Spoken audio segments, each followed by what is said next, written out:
Welcome to post 360. నేను మీ మురళీ రాపల్లి. అమ్మఒడి మాత అనంతానంద గారు present ఉన్న రాజకీయ సిచ్యువేషన్స్ పైన చాలాసార్లు మాట్లాడటం జరుగుతూ ఉంది. తన నాలెడ్జ్కి తగ్గట్టుగా గతంలో తన అనుభవాల్ని క్రోడీకరించి ఇప్పుడు జరుగుతున్న రాజకీయ పరిస్థితులని, వాటి యొక్క ఇంపాక్ట్ని క్లియర్గా అనాలిసిస్ చేసి మంచి మంచి వీడియోస్ రూపంలో రిలీజ్ చేయడం జరుగుతూ ఉంది. అయితే ఈ వీడియోస్ యొక్క అంతరం మొత్తం మనం ఆలోచించినట్లయితే రాజకీయం అనేది ఎంత కుటిల నీతితో కూడుకున్నదో చాలా స్పష్టంగా విపులీకరించి చెప్తారు అమ్మగారు. అసలు ఎందుకు చంద్రబాబు నాయుడు గారిని ఎందుకు అంతగా తను ద్వేషిస్తారు అంటే నాకైతే అర్థం కాదు. కానీ గతంలో చంద్రబాబు నాయుడు గారు మాత్రం ఏదో హాని తలపెట్టారని మాత్రం ఆ అమ్మగారు చెప్తూ ఉంటారు.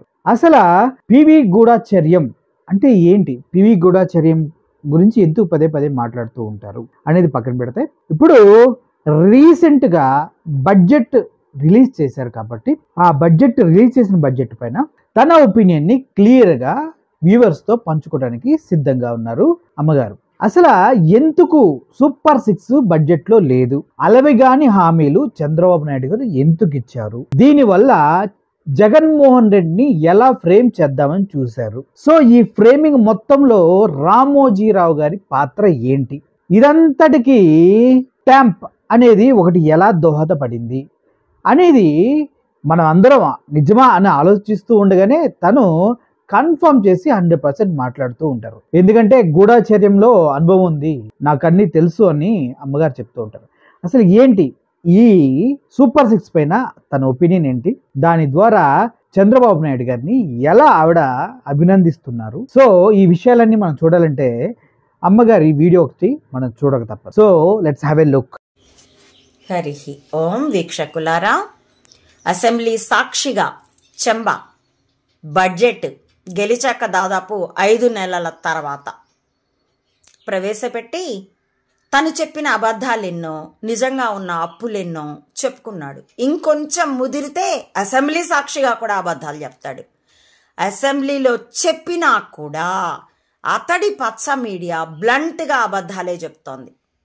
అస్సలు సోషల్ మీడియాలో, యూట్యూబ్లో థంబ్నెయిల్స్ అయితే అవి బూతులు కాదు, కానీ భయంకరమైన అబద్ధాలు.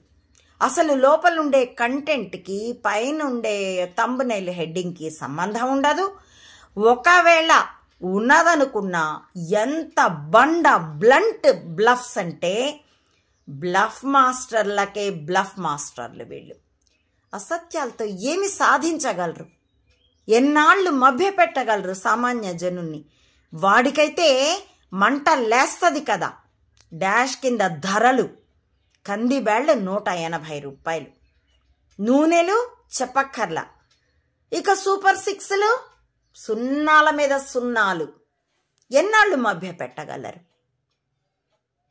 అమలు చెయ్యలేని హామీలు ఈ ఇజనరీ చెంబ ఎలా ఇచ్చినట్టు? ఎటు ఓడిపోతానులే కానీ మేం గెలిచుంటే ఇచ్చుండేవాళ్ళం అని 5 ఏళ్ళు జగన్ని చెండుకు తినడానికి ఇచ్చాడు. సడన్గా ట్యాంపర్ డోర్ తెరుచుకుంది. అతడున్న సిట్యుయేషన్కి అందున డ్రామోజీ అతడి కోడలు జైలుకెళ్తుందన్న భయానికి డ్రామోజీ ఉరికించాడు, ఈ చంబ ఉరికాడు. ట్యాంపర్ తెచ్చుకున్నారు. గెలిచిన 4 రోజులకి ఎక్కడ ట్రాప్ అయ్యారో అర్థమయ్యి ఆ ముసలి డ్రామోజీ గుండె దెబ్బకి ఠార్. ఇప్పుడు ఇంద్రజాలపు గుళిక మింగిన ఇంద్రయ్యలు, అంటే గూఢచర్య గుళిక మింగిన చెంబయ్యలు చిక్కిపోయారు. మింగించిన దయ్యం. ఈ వీడియో చూసిన తర్వాత అందరికి అర్థమై ఉంటుంది ప్రవేశపెట్టిన బడ్జెట్లో సూపర్ 6కి ఎంతవరకు వాల్యూ ఇచ్చారు, సంక్షేమం తద్వారా ప్రజలకు అందవలసిన సంక్షేమం ఎంతవరకు అందుతుంది, ఈ విషయాలపైన చాలా క్లియర్గా మాట్లాడారు మాతగారు. ఇప్పుడు ఇవన్నీ కరెక్టా కాదా అని ఆలోచించే జ్ఞానం మీది. ఏదైతే ఒకరు చెప్పారో అది మీ దాకా తీసుకొచ్చేటువంటి మీడియా మేము. సో ఇప్పుడు అంతేకాదు, నెక్స్ట్ కర్ణాటక వాళ్ళు కర్ణాటక పోలీసులు చంద్రబాబుని ఎందుకు అరెస్ట్ చేయరు అంటూ ఇంకో వీడియో ఉంది అమ్మగారు. అసలు ఎందుకు అంటే ఇప్పుడు పోలీసుల పరిస్థితి ఏంటంటే బ్రిటిష్ కాలంలో మన బంధువులు మన తల్లిదండ్రులు భయపడి బ్రిటిష్ వాళ్ళ దగ్గర పోలీసులుగా జాయిన్ అయ్యి వాళ్ళు చెప్పినట్టుగా మనపైనే దండయాత్ర చేసి సొంత రక్తాన్నే హింసించేవారు, కేసులు పెట్టేవారు. అటువంటి పరిస్థితే ఇప్పుడు ఆంధ్రప్రదేశ్లో ఉన్నటువంటి పోలీస్ వ్యవస్థ పరిస్థితి కూడా. అంటూ అప్పటి బ్రిటిష్ కాలం నాటి సిస్టమ్ ఇప్పుడు ఆంధ్రప్రదేశ్లో చంద్రబాబు నాయుడు గవర్నమెంట్లో పోలీసులు పరిస్తున్నారు అంటూ తను మాట్లాడటం అనేది ఎంత విజ్ఞత కలిగిన వ్యక్తులు అయితే కానీ అంత కంపారిజన్ చేయరు. నిజంగానే ఆంధ్రప్రదేశ్లో పరిస్థితులు అలాగే ఉన్నాయా అంటే ప్రస్తుతం జరుగుతున్నటువంటి అన్ని సిచ్యువేషన్స్ని మీ కళ్ళ ముందే ఉంచుతున్నాం. మా ఛానల్ మొత్తం చూడండి. సో ఆ తర్వాత మీరంటూ ఒక ఒపీనియన్కి రావచ్చు. Not only my channel, any channel, any TV channel చూడండి. ఈ మంత్ ఫస్ట్ దగ్గర నుంచి ఇప్పటి వరకు ఎన్ని అరెస్టులు జరిగాయి, ఎంతమంది జైలు పాలయ్యారు, ఎంతమంది హింసించబడ్డారు, ఎంత కుట్రపూరితంగా అరెస్టులు జరుగుతున్నాయి అనేది మీకు ఒక క్లియర్ పిక్చర్ వస్తుంది. సో దాని అంతటికి ముందు ఈ బానిసత్వ పోలీసుల గురించి అమ్మగారు మాట్లాడినటువంటి వీడియో మీరు చూడండి. హరి ఓం వీక్షకులారా, 2010లో ఈ వైఎస్ఆర్ అప్పటికి మరణించాడు. కాంగ్రెస్ గవర్నమెంట్ ఉంది, ఉమ్మడి ఆంధ్రప్రదేశ్. ఆ నల్లారి కిరణ్ కుమార్ అనుకుంటాను, లేదా రోసయ్య ఉన్నాడో నాకు సరిగా జ్ఞాపకం లేదు. బాబ్లీ చూపిస్తాము ఈ బెత్తడు, ఆ బాబ్లీ దీని మీద చెంబ రచ్చ చేశాడు. ది డ్రమాటిక్ కొద్ది రోజుల పాటు చేసి తర్వాత దాన్ని మళ్ళీ ఫ్రిడ్జ్లో పెట్టేశాడు.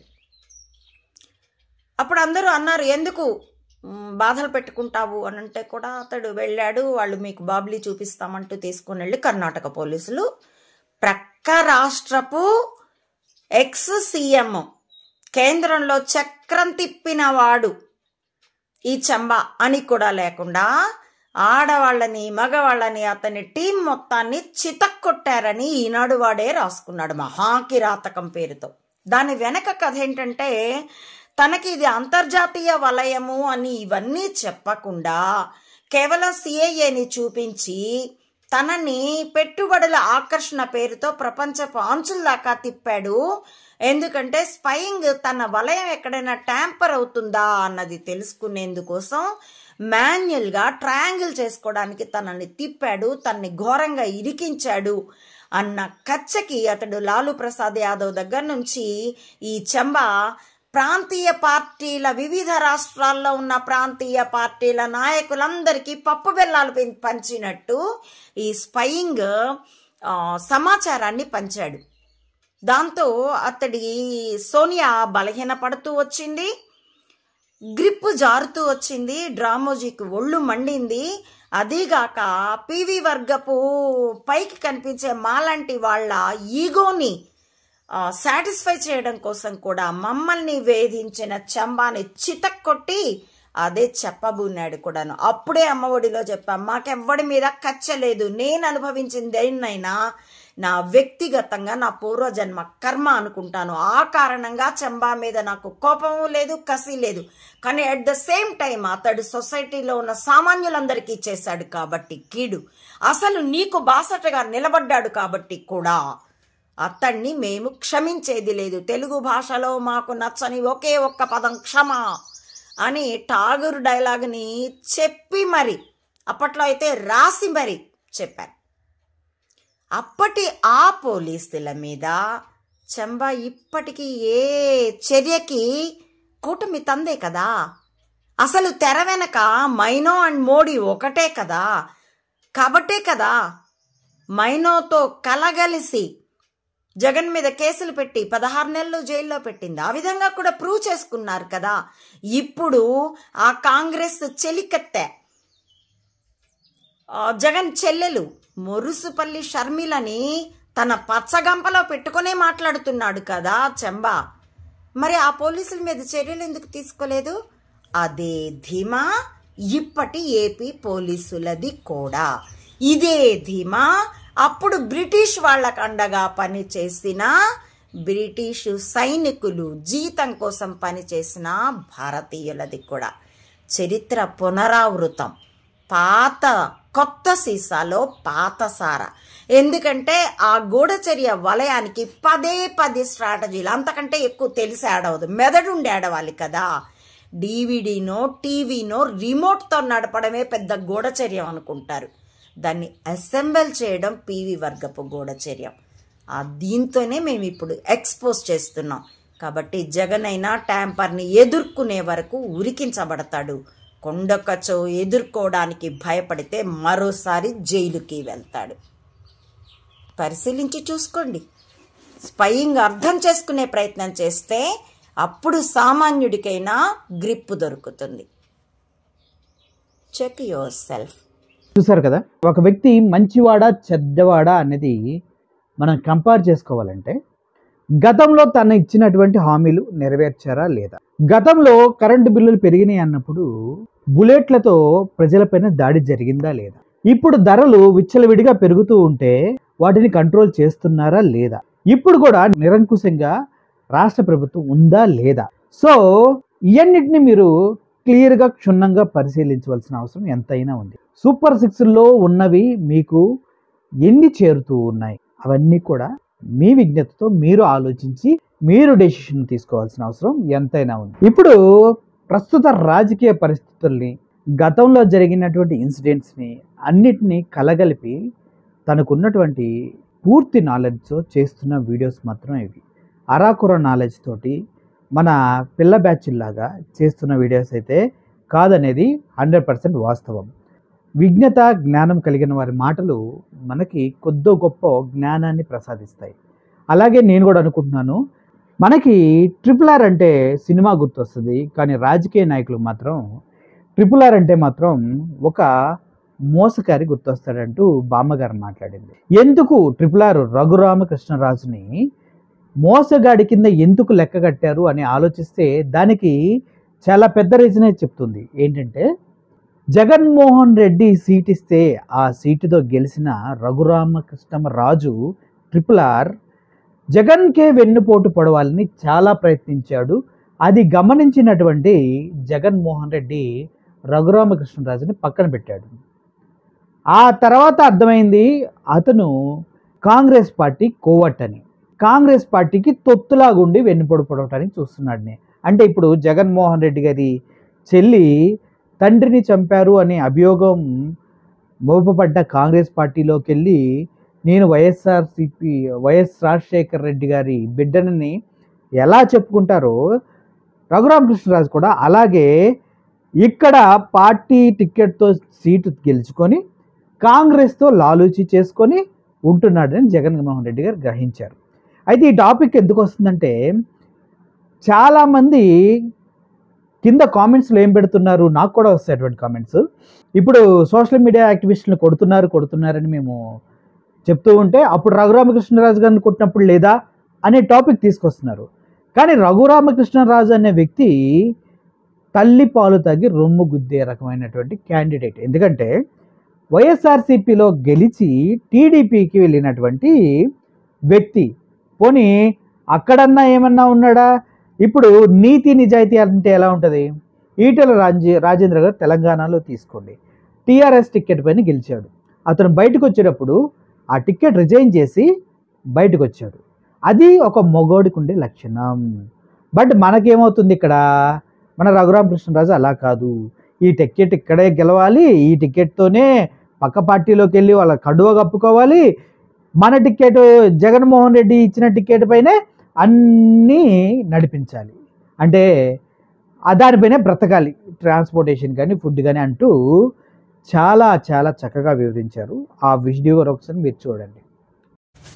హరి ఓం వీక్షకులారా, చాలామంది నా పోస్ట్కి కామెంట్స్గా మరి RRRని కొట్టినప్పుడో అని అడుగుతున్నారు. ఓకే, ఒప్పుకుందాం. 4 గోడల మధ్య ఎవరిని కొట్టారో ఎవరిని కొట్టుకున్నారో దాన్ని మొత్తాన్ని పక్కన పెడదాం.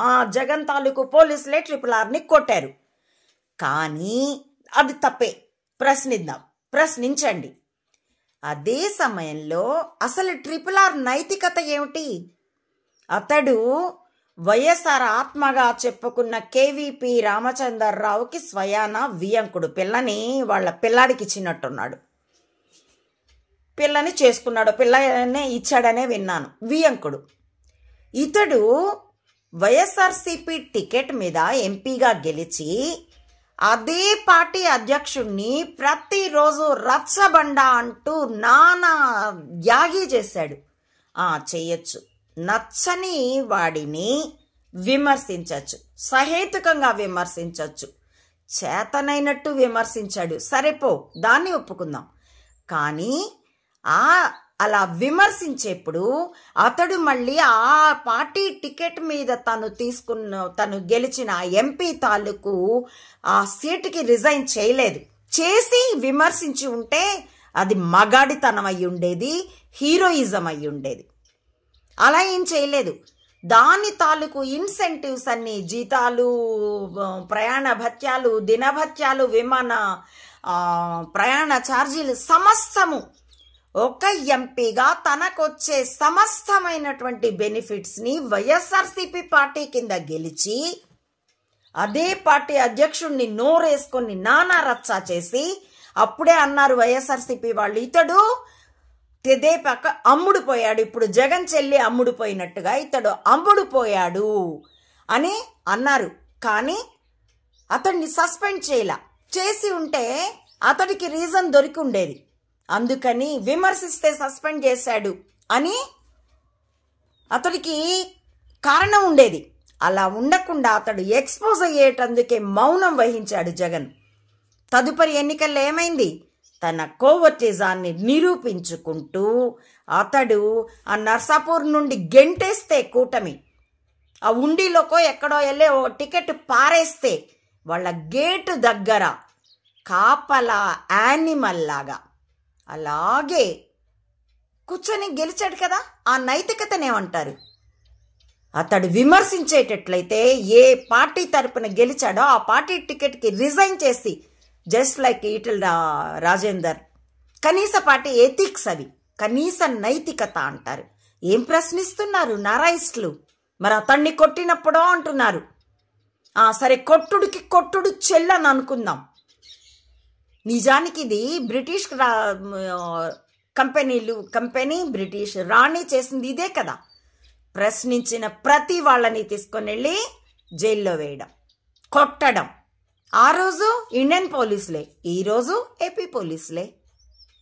దీని గురించి మరోసారి మాట్లాడుకుందాం. ఈ పోలీసుల వ్యవహారం ఏమిటో పరిశీలించి చూసుకోండి. Check yourself. So Raghu Rama Krishna Raju లాంటి ఒక పర్సన్ మన కుటుంబంలో ఉంటే, నీ పక్కనే ఉంటూ నీ ప్రతి విషయాన్ని నీ శత్రువులకి చేరవేస్తూ ఉంటే, వాళ్ళిచ్చే తాయలాలకి తోకూపుకుంటూ వెళ్తూ ఉంటే, దానివల్ల నీ కుటుంబానికి తీరని నష్టం కలుగుతూ ఉందంటే నువ్వు యాక్సెప్ట్ చేస్తావా?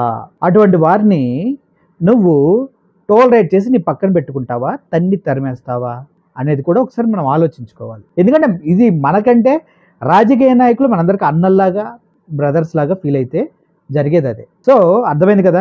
సో నెక్స్ట్ వీడియోలోకి వెళ్దాం. ఇప్పుడు ఉన్నట్టుగా ఉండి సోషల్ మీడియా పైన ఈ అటాక్స్ ఎందుకు? వైఎస్ఆర్ సోషల్ మీడియాలో ఉన్నటువంటి వారిపైన ఈ దారుణమైన దాడులు ఎందుకు? క్షుణ్ణంగా ఆలోచిస్తే సోషల్ మీడియా మీద పెట్టే పోస్టులకైనా, వాటిపైన అనాలిసిస్ చేసి అభిప్రాయాలు చెప్పే వాళ్ళకైనా ఎటువంటి అరెస్టులు ఉండకూడదని సుప్రీంకోర్టు క్లియర్గా గైడ్లైన్స్ ఇచ్చేసింది. భావ ప్రకటన స్వేచ్ఛ ఉంటుంది, దానికి తగ్గట్టుగా అన్ని సుప్రీంకోర్టు అండర్లో ఒక తీర్పు కూడా ఉంది. కానీ ఇక్కడ ఆంధ్రప్రదేశ్లో జరుగుతుంది ఏంటి? సుప్రీంకోర్టు యొక్క ఆదేశాలను కూడా బేఖాతరు చేస్తూ ఇప్పుడు అరెస్టుల పర్వం కొనసాగుతూ ఉంది. సో దీనిపైన అమ్మగారు ఏమంటున్నారో ఒకసారి మీరు వినండి. విన్న తర్వాత అవునా కాదా అనేది డెసిషన్ మీకే. హరి ఓం వీక్షకులారా, అంతర్జాలంలో అంటే సోషల్ మీడియాలో వేసే పోస్టుల మీద కేసులు పెట్టడం కుదరదు అని సుప్రీంకోర్టు స్పష్టంగా ఆదేశాలు ఇచ్చినా వాటిని తొంగలో తొక్కేసి తమకి లోడెత్తే రమణలు ఇచ్చిన తీర్పులైతే అది అందరూ నెత్తి మీద పెట్టుకోవాలి. తమకి వ్యతిరేకంగా ఉన్నటువంటి తీర్పులు అయ్యేటట్లయితే అసలు దాన్ని పట్టించుకోం. దాన్ని కోర్టు ధిక్కారంగా కోర్టులు కూడా పట్టించుకోవు. ఈ విధంగా సోషల్ మీడియాలో తమకి వ్యతిరేకంగా పోస్టులు పెడితే, తాము ఎగ్గొట్టిన సూపర్ 6ని నిలదీస్తే, బూతులు మాట్లాడిన వాళ్ళ మీద పెట్టడం అయితే ఏ పార్టీ మీదైనా పెట్టాలి. చివరికి నన్ను అంటున్నారు ముసలమ్మని సన్యాసిని, నన్ను కూడా లమ్ లమ్ లమ్ అంటున్నారు. నాలాంటి వాళ్ళ మీద, ఏ స్త్రీ ఏ మహిళ మీద బూతులన్నా వాళ్ళ మీద కూడా పెట్టాలి. పెట్టండి కేసులు. అంతేగాని సూపర్ 6ని నిలదీస్తే, ఇచ్చిన వాగ్దానం నిలబెట్టుకోకపోతే నిలదీయడం ఓటరు హక్కు. దాన్ని కూడా కేసులు పెడతాం, కొడతాం. స్త్రీలైనా కొడతాం, పిల్లల ముందైనా కొడతాం. అసలు కొట్టే హక్కు పోలీసులకి ఎక్కడిది? నేరగాళ్లనే 3rd డిగ్రీ ఉపయోగించకూడదు, మానవ హక్కుల సంఘాలు వచ్చేస్తాయి. ఇప్పుడు ఎక్కడ తొంగున్నాయి మరి మానవ హక్కుల సంఘాలు? అవన్నీ అదే పుట్టలో పాములు, ఒకే పుట్టలో పాములు. ఇలాంటి రాజ్యాంగం, ఇలాంటి ప్రజాస్వామ్యం పెద్ద జోక్. ప్రజాభిప్రాయమే ట్యాంపర్. ఒకవేళ చైతన్యం వచ్చి ప్రజలు గనక అడిగితే ఇంతే, ఎత్తుకెళ్ళి జైళ్లల్లో పడేయడం. ఇదే కదా బ్రిటిష్ వాడు చేసింది. ఇది ప్యాకింగ్ మారిన గూఢచర్య ప్రభుత్వం తప్పితే ప్రజాస్వామ్యం కానే కాదు. వ్యక్తిగత బలహీనతలు తమవారివైతే అవి పట్టించుకోకూడదు, వాళ్ళ రాజకీయ జీవితమే పట్టించుకోవాలి.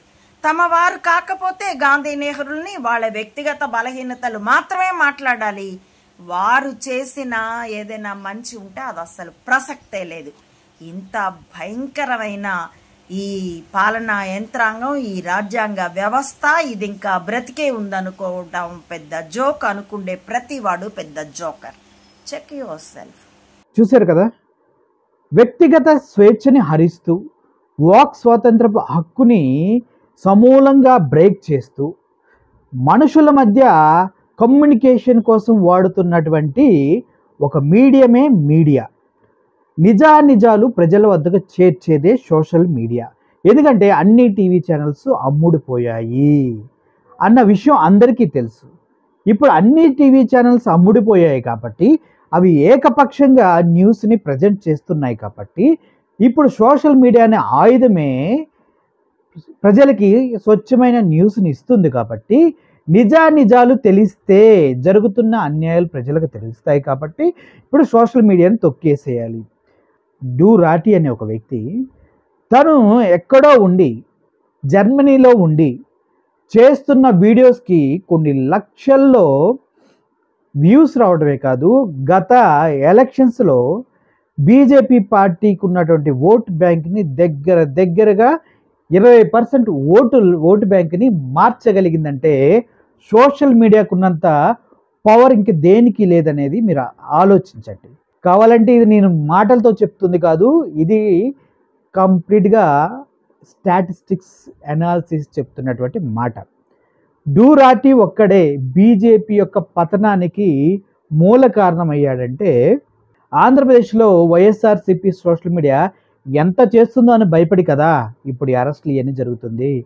కానీ ఒక తెలియని విషయం ఏంటంటే సోషల్ మీడియా ఎప్పుడు అణగదొక్కబడదు, నిజం ఎప్పుడు తొక్కబడదు.